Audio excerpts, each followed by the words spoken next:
या मुलीच्या वडिलांसोबत बोलतो. बर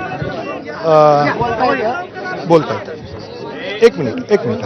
हो ठीक आहे. मुख्यमंत्र्यांशी बोलतात, कोणाशी बोलतायत तुम्ही? अच्छा ओके. त्यांची मागणी योग्य ती तुम्ही तिकडेपर्यंत पोहोचवा. बिलकुल त्यासाठीच आम्ही आलेलो आहोत. हो, त्याच्यामध्ये फाटेफोड अजिबात नाही फाटे फोडणार. मी थेट विचारतो आहे, या दुर्दैवी मुलीचे हे वडील आहेत. आत्ता तुमची मागणी काय आहे आणि कोणाकडे आहे?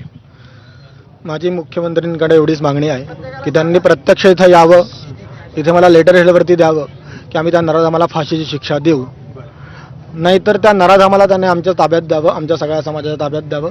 आम्ही त्या नराधामाचा काय तो सोक्षमोक्ष लावू. एवढ्या अशा आमच्या दोनच मागण्या आहेत, बाकी कुठल्याही मागण्या नाही आहेत. इथे धीरजी घाटे आहेत किंवा आणखी काही लोक आहेत, त्यांनी तुमच्याशी संवाद साधण्याचा प्रयत्न केलाय, मात्र तुमचं म्हणणं आहे की मुख्यमंत्र्यांनीच यावं.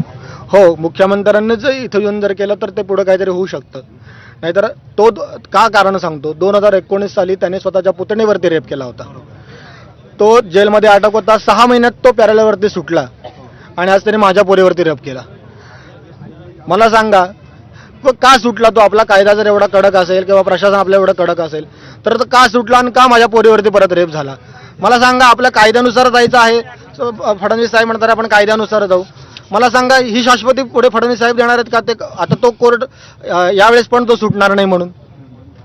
त्यामुळे मला साहेब इथे पाहिजे, त्यांनी मला लेखी स्वरूपात पाहिजे. ते मिसिंग लिंकच्या उद्घाटनाला येऊ शकतात, तर त्यांनी इथं पण माझ्या पोरीच्या देहांताला पाहिजे. 2019 मध्ये या नराधामाला न्यायालयाने निर्दोष मुक्त केलेलं होतं. अतिशय गंभीर घटना होती. स्वतःच्या घराशेजारी राहणाऱ्या पुतणीवरती त्यांनी अत्याचार केला होता. प्रत्यक्षदर्शी होते. 2015 मधली ही घटना होती आणि न्यायालयाने निर्दोष त्याला सोडलेलं होतं. आणि निर्दोष सोडताना जी कारणं न्यायालयाने आदेशामध्ये दिलेली होती ती अतिशय हास्यास्पद होती, किंबहुना गंभीर म्हणावी अशी होती. त्या ठिकाणी जर न्यायालयाने निकाल योग्य रीतीने दिला असता तर ही घटना नसरापूरला जी झाली ती घडली नसती. हे न्यायालयाच्या निकालाच्या विरोधात आपण बोलतो आहोत किंवा न्यायालयाचा अधिक्षेप करतो आहोत असं नाही. मात्र जे घडलंय या ठिकाणी ते सांगणं गरजेचं आहे. या लोकांच्या भावना आपण सांगतो आहोत. या पीडित मुलीच्या वडिलांनी म्हटलेलं आहे की मुख्यमंत्र्यांनीच या ठिकाणी यावं, कारण आत्तापर्यंतचा अनुभव या नराधामाच्या बाबतीत जो आहे एकूण व्यवस्थेला, जनतेला, समाजाला तो चांगला नाहीये. कारण 2 गुन्हे 1998 साली देखील एक गुन्हा त्याच्यावरती होता आणि 2015 साली देखील एक गुन्हा होता, ज्यामधून तो 2019 साली निर्दोष सुटला होता. आणि त्यामुळं पुन्हा तो निर्दोष सुटला तर काय, हा प्रश्न जो आहे, त्यामुळं या ठिकाणी मुख्यमंत्र्यांनीच यावं अशी या सगळ्यांची मागणी आहे. सरकार सारखा निर्णय पाहिजे.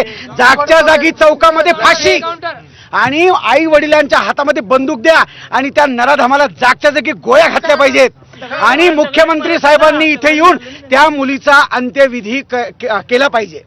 एक स्वतःचा बाप म्हणून काहीतरी तुम्ही त्या मुलीचा चेहरा दाखवा, त्या मुलीकडे बघा आणि महाराष्ट्र सरकारला किंवा महाराष्ट्राच्या जनतेला हे दाखवा की हा जो काही सगळा चालू आहे कारभार हा बिलकुल चुकीचा आहे. त्या नराधामाला जागच्या जागी शिक्षा झाली पाहिजे. निर्णय होऊ शकत नाही. एवढे सगळे जमलेले असून, एवढं प्रशासन इथे उभं असून निर्णय घेऊ शकत नाही. उद्या ऐका, उद्या हे होणार नाही. उद्या हे होणार नाही काही काय. तेव्हा एकीकडे आपण या सगळ्या प्रतिक्रिया पाहतोय, अत्यंत संतप्त अशा प्रतिक्रिया या सगळ्या आप्तेष्ट असतील नातेवाईकांच्या या पीडित मुलीच्या पाहायला मिळत आहेत. आपण यानंतर पुण्याच्या महापौर मंजुषा नागपुरे आपल्यासोबत